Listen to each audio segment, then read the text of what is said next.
A lot of banger VR news to go through today, but we'll start with the biggest one. Meta is cutting budgets, raising Quest prices, delaying new headsets, and still insists VR is a top priority. Over the past few weeks, multiple reports have painted a clearer picture of what's happening inside Meta's Reality Labs division and how that directly affects the Quest 4 and Meta's broader VR roadmap. First, the big headline. Reality Labs is reportedly facing budget reductions of up to 30% tied to Meta's wider cost-cutting efforts across the company. These cuts are part of an internal push to decrease spending, and they follow previous rounds of layoffs and restructuring at Meta. Despite that, Reality Labs is not being shut down and VR development is continuing, just under tighter financial constraints. At the same time, Meta also stated that they're raising prices across the current Quest lineup, including the Quest 3, marking a shift away from the aggressive hardware subsidization the company has relied on in the past. The reported price increases appear to be a part of Meta's broader effort to improve margins. And realistically, we should have known this was coming sooner or later. Now, where this gets interesting is how all of this intersects with Meta's next hardware plans. According to recent leaks of internal documents, Meta is actively working on next-generation Quest hardware, including what's widely referred to as the Quest 4. This is said to be a, quote, large upgrade over the current-gen hardware. However, timelines appear to have shifted once again. Devices that were previously expected to land around 2026 are now reportedly pushed back, with some next-gen headsets, including a lightweight mixed reality device, delayed into 2027 or even later.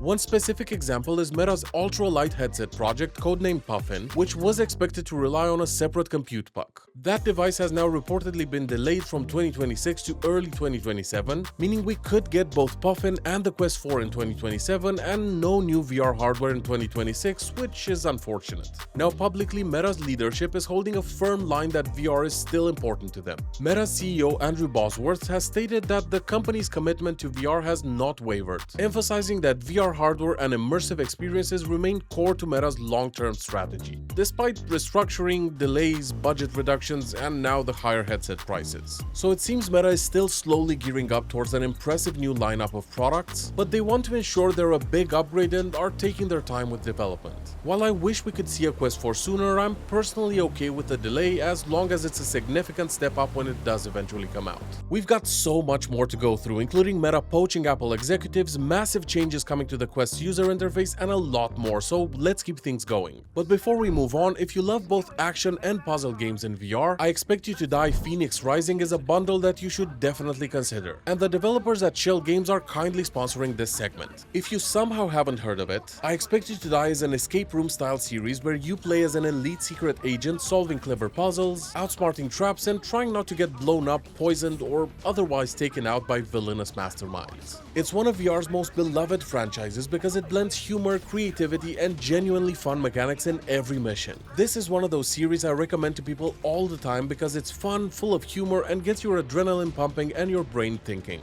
The Pheonix Rising bundle brings all 3 games in the series together in one package, including the original, the sequel, and I Expect You to Die 3. That's 19 missions worth of spy antics, telekinetic gadget play, disguises, and devious puzzles, all wrapped into one consistent story arc. Whether you're new to the series or finally ready to tackle every mission start to finish, this bundle gives you the complete experience and a ton of replay value. And if puzzle-centric VR is your jam, it's a really fun way to spend a few cozy winter evenings in your headset. Huge thanks to Shell Games for sponsoring this segment. Now back to the news. Next up, the holidays are officially in full swing, so discounts and savings for VR gear and games are here. Right now, we're getting the best deals for VR hardware, starting with the Meta Quest 3S. At Best Buy, the 3S is down to $249. That includes Saints and Sinners, one of the best VR games ever, plus a $50 gift card. So realistically, you're paying around $150 for it. On top of that, for the entire month of December, you can use code VRM to get 20% off any Quest game or app in the Meta Quest store. That's a solid saving whether you're grabbing big titles or smaller favorites you've had on your wishlist. And when you use the same code when buying a Quest 3 or 3S directly from Meta, you'll receive $30 in Quest Cash and 3 months of Horizon Plus. So between hardware discounts and game savings, it stacks up fast. Moving on, Google has launched a beta version of a new feature called PC Connect for Android XR headsets, starting with Samsung's Galaxy XR. This is a first-party virtual desktop app that lets users stream content directly from a Windows PC into an Android XR headset.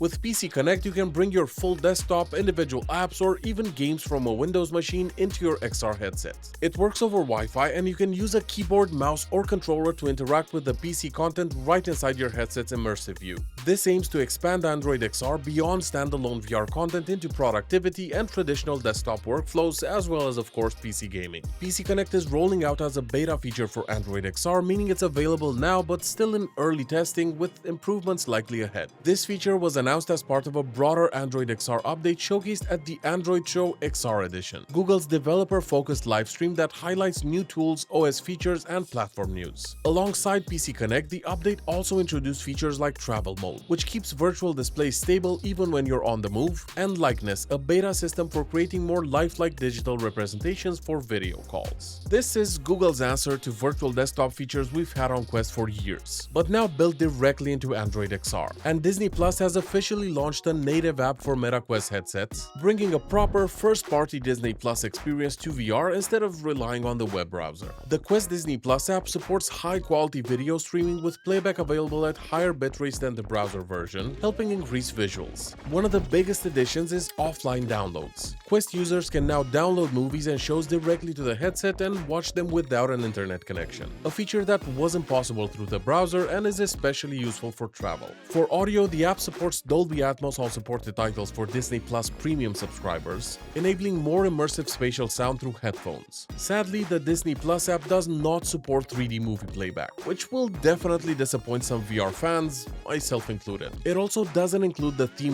virtual environments or mixed reality viewing modes found on some other platforms. In a major design shakeup, Meta has hired one of Apple's top user interface design executives to lead the new design initiatives within Reality Labs. The designer in question is Alan Dye, who spent nearly 2 decades at Apple and most recently served as the company's vice president of human interface design. Over his time at Apple, Dye was deeply involved in shaping the look and feel of some of Apple's core software, including key interface work on iOS, visionOS, the Liquid Glass design language, and major system interactions across Apple products. Dye is leaving Apple at the end of the year to join Meta as the head of a newly formed creative design studio within Reality Labs. He'll be joined in the studio by another former Apple designer and current Reality Labs design leaders, bringing together teams focused on both hardware and software design across Meta's XR efforts. Meta CEO Mark Zuckerberg has described this studio as a place to blend design, fashion, and technology, to define the next generation of products and experiences, and to make interactions more human-centered, intuitive, and thoughtful. For Meta's Quest and overall XR lineup, this hire signals a significant investment in elevating the user experience and interface design, areas that have been often criticized for inconsistency, complexity, and a lack of polish compared with other modern platforms. It'll likely take some time before the effects of this leadership change show up in Meta products, but bringing in someone with Dye's background suggests the company is serious about strengthening its UX and UI across headsets, smart glasses, and the broader Reality Labs ecosystem. Alright, now a quick roundup of newly announced and upcoming VR games. Some are coming out later this month, with some coming in 2026 and beyond. First off, we have The Boys Trigger Warning officially coming to VR. It's described as a stealth action VR game and it's coming to Quest 3 and PSVR 2 in spring 2026. The announcement also confirms voice work from cast members on the show, which means whether you're a fan of the TV show or not, this game will feature Hollywood-level voice acting.